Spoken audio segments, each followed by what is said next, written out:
સાવણમાના મંદિરની ઇતિહાસ એ રીતનો છે કે અહીંયા સજન નામના મહારાજા થઈ ગયા છે. સજન નામના મહારાજાએ તપસ્યા કરવાથી મા ભગવતી એને આપોઆપ પ્રસન્ન થયા. એને ગળા નામનો જે રાક્ષસ હતો એ માણસનો સંહાર કરતો હતો.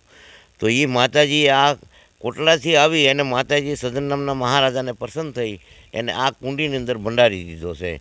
એના પહેરે મા ભગવતીની સાક્ષી પૂતળા દાદા બેઠા છે, સામે કિનારે મા ખોડિયાર બેઠા છે પહેરે.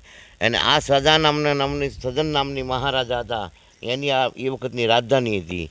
અને આ સાજા નામની નદી છે, સમજાઈ ગયું, એ વખતની. અને અત્યારે આપણે ગુજરાતીમાં એને સાહડો બોલે છે, પણ હકીકતમાં સાજા નામની મહારાજાની આ રાજધાનીની વખતે આને સાજા નામ હતું, આ નદીનું નામ.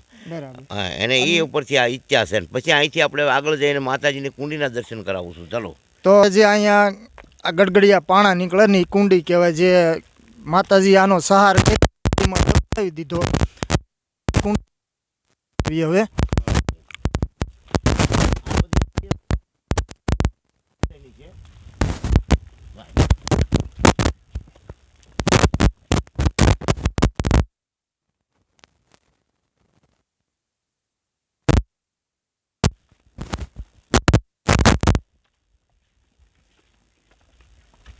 આવતું છે મંદિર.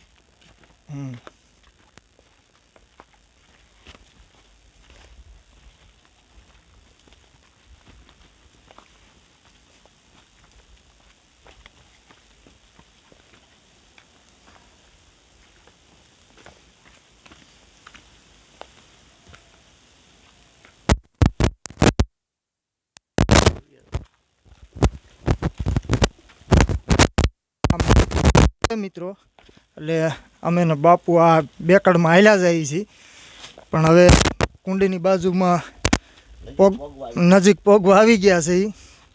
તમે જોઈ શકો છો મિત્રો, હવે અહીંયા કુંડીની હાવ નજીક આવી ગયા છીએ. આ કુંડીની અંદર જે ગડગડિયા પાણા નીકળે એ તમને કુંડીના દર્શન અમે કરાવીએ. ત્યારે જો આ પાણાની મહા ભગવતીની અંદર આના ડાયરો છે, એ આ માનવ પર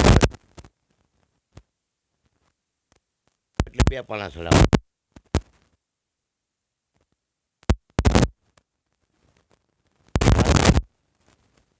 ભગવતી એવું કીધું કે બેટા, તને ગોળને પાણા ચડશે અને મને સુંદરીને લાપસી ચડશે. તારા નામ ઉપર ઓળખાય આજથી ગઢિયા ચાઉંડ. ગઢિયા ચાવણ. હા, ગઢિયા ચાઉંડ. એ ત્યાં અહીંથી શરૂ થયો. અને સામે કાંઠે કિનારે મા ભગવતી બાળા ખોડિયાર પહેરે બેઠા છે, સામે પૂતળા દાદા બેઠા છે. આ સજા નામની નદી છે, સાજા નદીનું નામ છે. અને હવે અહીંથી અમે મંદિર દ્વારે જઈએ છીએ. તો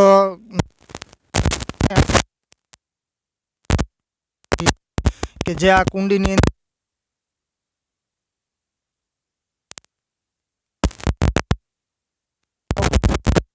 બરાબર, અને પછી જે સાવંડાએ તમે ગળ માનો 500 તો તમારે કિલો ગળ ચડાવવાનો.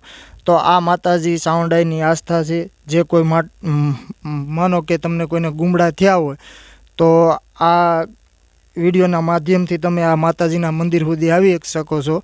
બીજા નંબરમાં કે તમે અહીંયા તમે 5 પાણા લઈને ત્યાં ટેકરીએ ચડાવો એટલે તમારે 10 પાણા ચડાવવાના. ગમે તેવા બાપુ કહે છે, સાંભળો તમે. તમને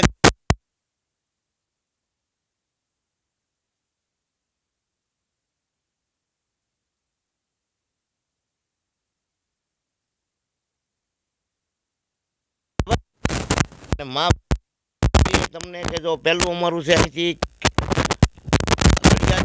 તરસિંગડા, રાજકોટના પાટીથી ખીસરી અને ધારી તાલુકો અને અમરેલી જિલ્લો. રાઈટ. ખૂબ ખૂબ ધન્યવાદ બાપુ તમારો. માતાજી સૌને હાજર નરવા રાખે અને આસ્થા બની રહે. તો આ માટે આપણે એટલો વિડીયો અહીંયા તમને જે આ સાજા નદીનો બતાવ્યો છે. અને આગલા બ્લોકમાં તમને હવે અમે મંદિર બતાવી રહ્યા છીએ. તો જય માતાજી, જય સાવંડાઈ.